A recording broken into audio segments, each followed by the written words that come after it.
कांग्रेस में 50 साल तक रहे, केंद्रीय मंत्री रहे, जम्मू कश्मीर के मुख्यमंत्री रहे, विपक्ष के नेता रहे, कांग्रेस के महामंत्री रहे और उन्होंने इंदिरा गांधी, राजीव गांधी जी, सोनिया गांधी जी सबों के साथ काम किया है।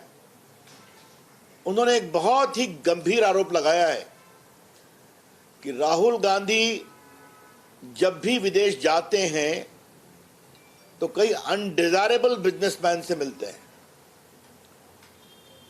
और गांधी परिवार के प्रति मेरा सम्मान है, लेकिन गांधी परिवार का कई व्यापारी घरानों से संबंध है। Mr. Ghulam Nabi Azad has clearly stated that whenever Mr. Rahul Gandhi goes abroad, he meets many undesirable businessmen. And the Gandhi family has close association with many business houses. थोड़ा मैं आपको सुनाना चाहता हूं। I saw a tweet from Mr. Rahul Gandhi mentioning your name and associating with Adani and all. How do you feel after seeing that tweet? It is shame. Rahul Gandhi saying, I have never any association with any businessman, whereas their entire family had all along the association with businessmen, including him. I still want, because I have a great respect, I have a great respect for the family. I don't want to speak anything. Otherwise, I can give 10 examples where he would go and meet, even outside the country, to meet even people who are undesirable businessmen. तो मैंने कोई अपनी बात नहीं कही। अभी गुलाम नबी आजाद ने जो टिप्पणी की वो आपको सुना दिया। इससे एक बड़ा सवाल उठता है कि राहुल गांधी हर 4-5 महीने के बाद विदेश जाते हैं। किससे मिलते हैं राहुल गांधी जी? क्योंकि बाकी तो जाते हैं तो क्या क्या बोलते हैं कि भारत के लोकतंत्र पर ही सवाल करते हैं, वो चर्चा हम लोग कर चुके हैं। लेकिन राहुल गांधी किससे मिलते हैं?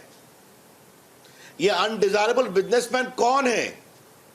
ये देश जरूर जानना चाहेगा और हम चाहेंगे कि ये बात सच्चाई देश के सामने आनी चाहिए कि राहुल गांधी जी जब भी विदेश जाते हैं तो किस तरह के अनडिजायरेबल एलिमेंट से, बिजनेसमैन से, अवांछनीय बिजनेसमैन से वो मिलते हैं और उनके मिलने का एजेंडा क्या होता है। और दूसरा सवाल ये उठता है कि जब भी राहुल गांधी विदेश से भारत लौटते हैं तो उनका और हमला तेज हो जाता है। जरा शांत रहिए। तेज हो जाता है भारत के ऊपर, प्रधानमंत्री के ऊपर, भारत की प्रगति के ऊपर। आज तक राहुल गांधी जी ने पिछले 9 साल में भारत की विकास यात्रा में एक भी अच्छे शब्द नहीं कहे। चलिए उनका विषय है, लेकिन आज भारत दुनिया की 5वीं इकॉनमी बन चुका है, इंग्लैंड से आगे निकल चुका है। भारत का आईटी सेक्टर, भारत का डिजिटल सेक्टर, भारत का स्टार्टअप सेक्टर। याद करिए कि जब कोरोना काल में मेड इन इंडिया वैक्सीन ने दुनिया में अपना परचम लहराया तो उसका भी विरोध कर रहे थे कि कौन सी वैक्सीन है। तो क्या Rahul Gandhi anti India businessman के इशारे पर भारत को कमजोर करने की कोशिश कर रहे हैं और मोदी जी के खिलाफ अभियान कर रहे हैं? मैं फिर कहूंगा, ये अनडिजायरेबल बिजनेसमैन विदेश में कौन है? और जब भी राहुल गांधी उनसे मिलकर आते हैं तो भारत के खिलाफ, मोदी जी के खिलाफ, भारत की विकास यात्रा के खिलाफ उनकी जबान और तल्ख हो जाती है। ही बिकम्स मोर एग्रेसिव। तो कहीं ना कहीं भारत की अंतर्राष्ट्रीय छवि को कमजोर करने के मामले में जो इस तरह के अनडिजायरेबल बिजनेसमैन विदेश में काम कर रहे हैं, राहुल गांधी उनके साथ तो काम नहीं कर रहे हैं। इसीलिए कोई भी बात करें, स्टार्टअप तो मजाक करेंगे, भारत का मेड इन इंडिया वैक्सीन जो दुनिया में 80 देशों में गया उसका मजाक बनाएंगे, लॉकडाउन का मजाक बनाएंगे, भारत की आर्थिक प्रगति का मजाक बनाएंगे और बाकी बात कहते हैं। तो भाजपा का स्पष्ट आरोप है कि श्री गुलाम नबी आजाद ने जो 10 कम से कम अनडिजायरेबल बिजनेसमैन की बात कही है, जिससे राहुल गांधी बाहर मिलते हैं। राहुल गांधी बताएं ये बिजनेसमैन कौन है, ये देश के सामने आना चाहिए। दूसरी बात कि राहुल गांधी का एजेंडा है क्या, वो चाहते क्या है। राहुल गांधी ने आज तक बोफोर्स के खिलाफ कुछ कहा? आज तक कोतरोकी को कैसे भगाया गया हिंदुस्तान से, और कोर्ट के आदेश के बावजूद तत्कालीन कानून मंत्री हंसराज भारद्वाज ने अपने लॉ अफसर को भेजकर लंदन में जो उनका डील का मनी छुड़वाया बैंक से, जो सीज था, इस पर कुछ कहा? क्या राहुल गांधी ने नेशनल हेराल्ड केस में वो बेल पर हैं अपनी माताजी के साथ 5,000 करोड़ की संपत्ति, क्या दिल्ली, क्या लखनऊ, क्या चंडीगढ़, क्या मुंबई, क्या पटना, ये सारी प्रॉपर्टी जो नेशनल हेराल्ड ट्रस्ट की थी, उसको उन्होंने फैमिली ट्रस्ट बना करके ले लिया और उनका सब लोन माफ कर दिया कांग्रेस पार्टी का। और आज उनकी और उनकी माताजी का 76% उसमें स्टेक है। उस पर क्रिमिनल केस चल रहा है, बेल नहीं मिला उनको। इस पर उनको क्या कहना है? ये जो पूरा ऑगस्टा वेस्टलैंड का मामला है, जिसको लेकर उनके परिवार की कुछ चर्चा भी हुई है, इस पर क्या करना है?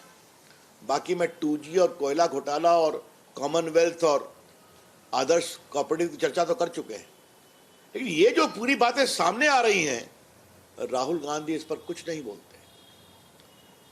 और ऐसे कांग्रेस पार्टी के नेता, मैं फिर रिपीट करूंगा, जो 50 साल से अधिक कांग्रेस में समर्पित रूप से काम किए, क्या इंदिरा जी के साथ, क्या राजीव गांधी के साथ, क्या नरसिंहा राव के साथ, क्या सोनिया गांधी के साथ, मुख्यमंत्री, कैबिनेट मिनिस्टर, महामंत्री, कई प्रदेशों के प्रभारी, मतलब कांग्रेस की अंदरूनी बातों को जानने वाले, आज उन्होंने कहा, मैं जानता हूं कि ये विदेश जाते हैं तो अनडिजायरेबल बिजनेसमैन से मिलते हैं। ये बहुत ही गंभीर विषय है। भारतीय जनता पार्टी अपेक्षा करेगी कि ये कौन से बिजनेसमैन इनको बताया जाए, राहुल गांधी उनसे क्या व्हीलिंग डीलिंग करते थे ये भी बताया जाए, और क्या भारत के विकास की, प्रगति की यात्रा को कमजोर करने में राहुल गांधी की यही भूमिका है। उनसे षड्यंत्र करके मिलकर आते थे और हमला करते थे। एक अंतिम बात कहनी है कि अडानी रोज प्रकरण जपते हैं वो। मैं फिर रिपीट करूंगा, अडानी को विदेश में पहली खान कब मिली? जब मनमोहन सिंह की सरकार 2009 में, 2011 में बड़ी खान मिली उनको न्यूजीलैंड में, ऑस्ट्रेलिया में। तो क्या मनमोहन सिंह जाते थे क्या? आज राहुल गांधी जवाब दें, 65,000 करोड़ रुपए का पूंजी निवेश अडानी आपकी सरकार राजस्थान में कर रहे हैं कि नहीं, जहां अशोक गहलोत जी मुख्यमंत्री हैं? अडानी का पोर्ट बन रहा है कि नहीं केरला में, जिसको कांग्रेस पार्टी ने ओके किया और आज सीपीएम सीपीआई की सरकार उसको एग्जीक्यूट करवा रही है। अडानी को कोयला खदान का एक्सपेंशन छत्तीसगढ़ की कांग्रेस सरकार ने दिया या नहीं दिया? और बाकी बंगाल में भी 15,000 करोड़ का पूंजी निवेश हो रहा है। तो राहुल गांधी कुछ नहीं बोलते हैं इस पर, आज तक जवाब नहीं देते हैं, और खाली झूठ बातें करना, बेबुनियाद आरोप लगाना उनकी फितरत बन गई है। इसके हम बहुत भर्त्सना करते हैं। लेकिन राहुल गांधी जी, आज आपके खिलाफ आरोप आपकी पार्टी के एक 50 साल के कर्मठ नेता ने लगाई है कि आप विदेश में अनडिजायरेबल बिजनेसमैन से मिलते हैं, और मिलकर जब हिंदुस्तान आते हैं तो भारत के खिलाफ, सरकार के खिलाफ आपका स्वर और आक्रामक होता है, गलत बयानी और झूठ के साथ। आज इसका जवाब आपको देना पड़ेगा। मैं राहुल गांधी की इस पूरे आचरण की बहुत भर्त्सना करता हूं, और आज जिम्मेवार स्रोत से इसके प्रमाण मिले हैं कि राहुल गांधी भारत विरोधी ताकतों के खिलाफ के साथ विदेश में काफी सक्रिय रहते हैं। कांग्रेस पार्टी को लेकर एक बड़ी अजीब स्थिति भी है कि सचिन पायलट अपनी ही सरकार के खिलाफ धरने पर बैठने जा रहे हैं। अब ये सब आप उनसे बात करिए ना, उनकी कांग्रेस पार्टी संभलती नहीं। सर राहुल गांधी अभी हार गए पूरे नॉर्थ ईस्ट में, तो छोड़िए इस बात को।